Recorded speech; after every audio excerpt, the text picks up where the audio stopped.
Well, Secretary, thank you for chatting with 7 News on the south lawn of the White House on this really nice day in August. Beautiful. It's a very nice day. Well, let's talk about cost of living, food prices. That's one of the #1 concerns for Americans, people in DC and Virginia and Maryland. How is this administration attempting to drive down the costs of food prices? Well, first of all, it's great to be here. We just finished an epic cabinet meeting. I think someone said it was the longest cabinet meeting in the history of the country. We went about almost 4.5 hours, I think, but it was really special. One of the things we talked about was what you just asked about, which is the cost of living for everyday Americans. And by almost every number, inflation is holding steady, jobs, et cetera. Things are looking very good. The trade renegotiations, and the president and our team remains acutely focused on the cost of goods, cost of groceries. So gasoline's down, et cetera. Cost of energy is going down, and that will translate across the board with groceries. So really looking forward to seeing what that looks like. Well, and according to the Bureau of Labor Statistics in July, meats, poultry, fish, eggs index rose 5.2% over the last 12 months. Eggs index increased 16.4%. So what do you think is driving this? Well, what you're looking at, what you're looking at are the wholesale numbers. Those actually don't translate to the consumer. So those numbers are being sort of moved through the media right now, but eggs specifically, certainly I have been focused on eggs for the last few months for any of your viewers that may have been tracking that. And the cost of eggs has gone down from what was on average $8 or $9 for a dozen down back to normal prices, $2 to $3 a dozen. So you're looking at the wholesale prices. What we have seen across retail is really basically holding true, steady over the last 6 months since we've been in. A lot of goods like eggs have come down, gasoline, et cetera. So as the market is adjusting to this new world order, as the president is renegotiating all of these tariffs around the world, we'll continue to see, we believe, the cost of all goods going down, inflation going down. This is the biggest blue collar rise in income in 50 years. So while the cost of goods is either holding steady or perhaps eventually going down, the take-home pay is going up. So that's what we're fighting for. We're moving towards Labor Day on Monday. We're fighting for the American worker. And we just spent 4.5 hours basically talking about the American worker and what more we could do. And I'm really proud of the president and this team for doing what they have done so far. I understand what you're doing at the Department of Agriculture. You're reorganizing the department, right, with the goal of shifting jobs to, let's say, middle America, outside the Beltway. What's the status on that? What's the timeline? How many workers impacted? What does that look like? Well, certainly, and I know your viewers are right here in the Washington, D.C. area, so they may be more interested than most, but this president has been unequivocal and resolute in his focus on ensuring that this government is by the people and for the people. And whether it's Democrat or Republican, there is not much debate that the federal government, that here in Washington, as much as we love Washington, that it just has grown too big. The federal government is just too big. So at USDA, part of our reorganization plan, shrinking, reducing in force our workforce, which we did in the first few months. Now we are moving most of our headquarters out of DC into North Carolina, Colorado, Utah, Indiana, and Missouri, closer to the people we serve, and especially for USDA. We're here for the farmers and the ranchers and for agriculture. Here in Washington, as much as we love Washington, you're not really interacting with farmers and ranchers every day. So we're really excited about the plan. We believe that our very best workers will go with us out into the country, that it will give the opportunity for other great workers. And listen, as the private sector and the reshoring continues, more private sector jobs come online, the trillions of dollars that have been committed, that anyone who doesn't necessarily want to move out to Missouri that was with USDA, there will be so much opportunity in the Trump economy that that won't be a problem at all. And I imagine that last point is your message to folks, let's say, who work at BARC, the facility in Prince George's County, who might be displaced because of this reorg. Is that your message to them? Well, the message to them is, listen, we are here to serve the American people.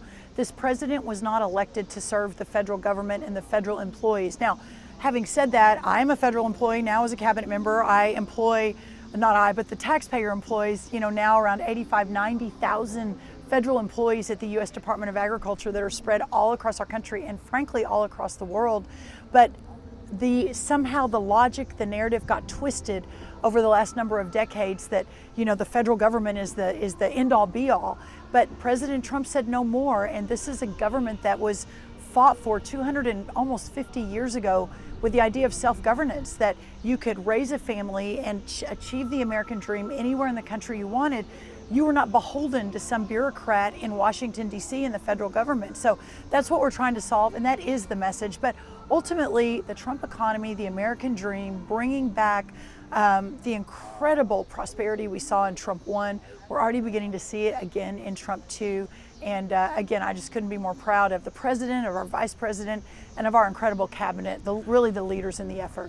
What is the building like with the U.S. Department of Agriculture? Your headquarters in Washington, D.C., is it in a state of disrepair right now? Well, it's a great question, and that is really one of the reasons that we did make the decision to shut down, I think, 5 buildings in Washington. We're keeping our main building on the National Mall, but right across from that is the South Building. When it was built in the 1950s, it was the largest office building in the world. It could office 6,000 people, but during Joe Biden, almost no one was coming to work, so everyone was teleworking. Even when we required the return to work 6 months ago for Trump, we only have about 600 to 800 people coming to work in that building, just as an example.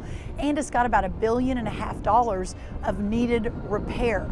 So all of this together doesn't compute. Why are we holding on to these really expensive buildings that no one is using for office space, when in fact we should be in office space out in the country where we can better serve the people? So I recently interviewed U.S. Secretary of Education Linda McMahon. Yes. She announced on July 25th, I believe, that 5 Northern Virginia school systems were found to be, by the department, in violation of Title IX with their policies that allow biological males, students, and female spaces, locker rooms and bathrooms at school. So Secretary McMahon said they're in violation of Title IX, and she said that they are at risk of losing their federal dollars if they do not comply with Title IX. And we know that your department assists a lot of these school systems with school meal assistance. Right. And Linda McMahon and her department right now, they're looking at different ways that they can halt funding. They're looking at halting some of this funding, maybe temporarily, maybe permanently. But do you see your department ever stepping in to help enforce Title IX with the U.S. Department of Education when it comes to school meal funding? Listen, we have also weighed into that battle with Maine.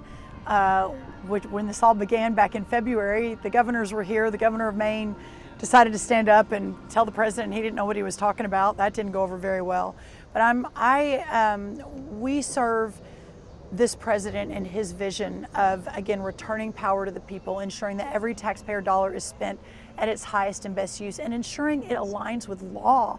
And I believe Secretary McMahon, who's a very dear friend of mine, believes the president that specific to men and women's sports is a great example, but there are many examples across the government that if these entities are not appropriately using the taxpayer trust and funding that they have been given, that it's time to make a change. And no president has really been willing to do that before President Trump, but it's working. It's ensuring that we're doing everything we can to fulfill the promises that we made, that the president made. And so yes, I stand hand in glove, arm in arm with the entire cabinet. We say this over and over. It is a cabinet of, in an unprecedented time, of an unprecedented team that is working together at every single turn. This morning at USDA, I had 6 cabinet members, not including myself.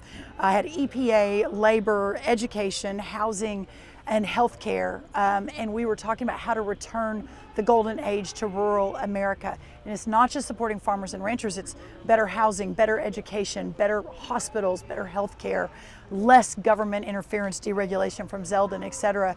And I thought to myself this morning at USDA, this didn't happen in prior administrations. It didn't happen in the prior Trump administration. This time is just so different. We all realize we're only here for a short time, and we've got to do everything we can to save America while we're here. So would you say it's not off the table in terms of holding Nothing's back? off the table. Nothing's off the table. Nothing's off the table. I want to ask you about this Make America Healthy Again movement and your department's involvement. What does that look like? Because I know there are a lot of folks who supported this president, and maybe even some folks who didn't, who want healthier food Yeah. in their grocery stores, on their kitchen table. What are you doing on that?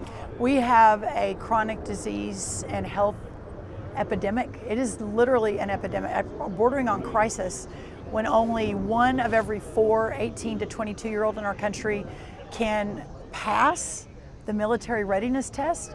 That's a national security issue.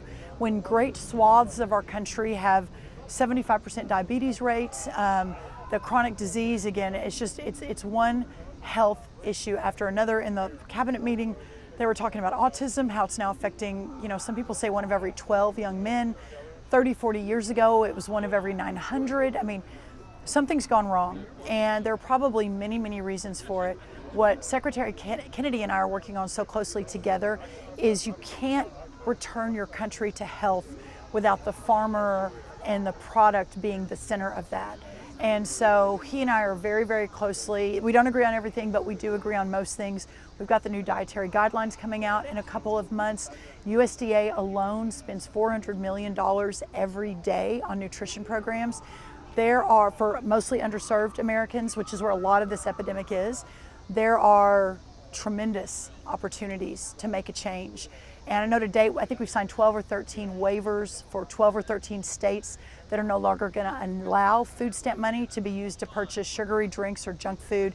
Those are the kind of things that a lot of other administrations, both Republican and Democrat, just wouldn't take on. The lobby here in Washington is very, very strong.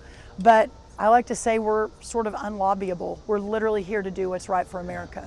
Well, in covering Virginia, final question for you. In Okay. covering Virginia, Governor Glenn Youngkin has raised concerns about Chinese investment in farmland. Thousands of acres owned by Chinese firms, companies. Is that a concern of the administration? Well, 3 weeks ago, we unveiled our Farm Security is American Security. I had Pete Hegseth on my right, our Secretary of Defense. I had Kristi Noem, Secretary of Homeland, Pam Bondi, our Attorney General, 3 of our best governors, some of our top Hill leadership with that exact policy. It was actually a plethora, a long list of policy, but at the very top was the fact that our foreign adversaries, specifically China, now own almost 300,000 acres of American farmland across the country. So working alongside the states to ensure that no more purchases can be made, but also looking to see what can be clawed back. I think it's a national security issue. Thank you for being Thank you. here with us on the South Lawn and for being generous with your time. Yeah, of Appreciate it. course. Thank you so much.